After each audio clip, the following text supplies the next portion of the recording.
আজ পয়লা বৈশাখ, বাংলা বছরের প্রথম দিন। দিনটা অন্য দিনের মতোই শুরু হয়েছে। তবে আমি ভিডিও শুরু করলাম যখন এসি সার্ভিসিং করার জন্য ভাইটা এলো তখন থেকে। তারপরে চলে এলো আমার হাজব্যান্ড বাজার নিয়ে, বাজারগুলো গুছিয়ে তুলে ফেললাম। আমার অদ্রিজার পড়াশোনা কিন্তু হয়ে গেছে, ও এখন বসে বসে ছবি আঁকছে। এসি সার্ভিসিং এর কাজ কিন্তু এখনো চলছে। ছোটবেলায় পয়লা বৈশাখের আনন্দই থাকে আলাদা, একটু বড় হওয়ার পর থেকে সেই আনন্দটা আর পাওয়া যায় না। পয়লা বৈশাখে কার কেমন ছোটবেলায় কেটেছে কমেন্ট করে জানিও। নমস্কার, আমি লিপি চলে এলাম আর একটা ভিডিও নিয়ে। আশা করি ভিডিওটা তোমাদের ভালো লাগবে। আমার ছোটবেলার পয়লা বৈশাখের গল্প তো করবোই, তার আগে দেখো আজকে কি হচ্ছে। আজকে পয়লা বৈশাখে মাংসটাকে ম্যারিনেট করে রাখা হচ্ছে। রান্না যদিও আমি করব না, তো আমি ম্যারিনেটটা করে দিচ্ছি। তো যেটা তোমাদের বলছিলাম, ছোটোবেলার পয়লা বৈশাখে একটা টেপ জামা পাতলা সুতির, সেটাতে খুশি হয়ে যেতাম। আর ভালো মন্দ কী রান্না হতো না হতো সেটা নেই, মানে চিকেন বা মাটন কিছু একটা হলেই হলো। তবে যেটা আমার বাপের বাড়িতে বিশেষ আকর্ষণ ছিল আমার, সেটা হচ্ছে আমাদের বাড়িতে ভগবতী পুজো হতো।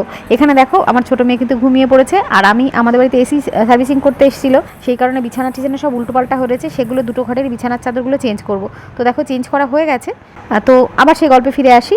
আমাদের ছোটোবেলাতে কী হতো, আমার বাপের বাড়িতে গোয়াল ঘরের মধ্যে ভগবতী পুজোর জন্য পায়েস রান্না করা হতো।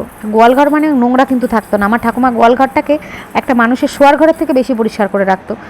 তো সেই ঘরে পায়েস রান্না হতো, আর সেই পায়েসটা এত টেস্টি হতো, প্রসাদটা কি বলবো, সেটাও ছিল আমাদের একটা আকর্ষণ। কিন্তু দেখো ঠাকুর ঘরেরও কিন্তু সমস্ত কিছু চেঞ্জ করে দিয়েছি, কালকে সন্ধ্যেবেলায় করেছি এটা। এখানে দেখো গোপালের অনেকগুলো নতুন জামা হয়েছে, কোনটা পরাবো ঠিক করছি। তো ঠিক করলে আমি সুতিরটাই পরিয়ে দিই।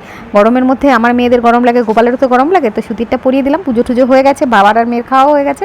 এখন আমি আর আমার হাজব্যান্ড খেতে বসেছি। মাটনটা ওই রান্না করেছে, তো সেটা খুব টেস্টি হয়েছে, সেটাই বলছিলাম আর হাসাহাসি করছিলাম। তো ছোটোবেলার পয়লা বৈশাখের আনন্দ আর এখনকার আনন্দ, আর সত্যি কথা বলতে পয়লা বৈশাখে এখন আর আনন্দই হয় না। কারণ এই মে মাস আর এপ্রিল মাস, এই দুটো মাস আমার জন্য খুব একটা ভালো মাস নয়। কেন এই কথা বললাম সেটা অন্য কোনো ভিডিওতে বলবো।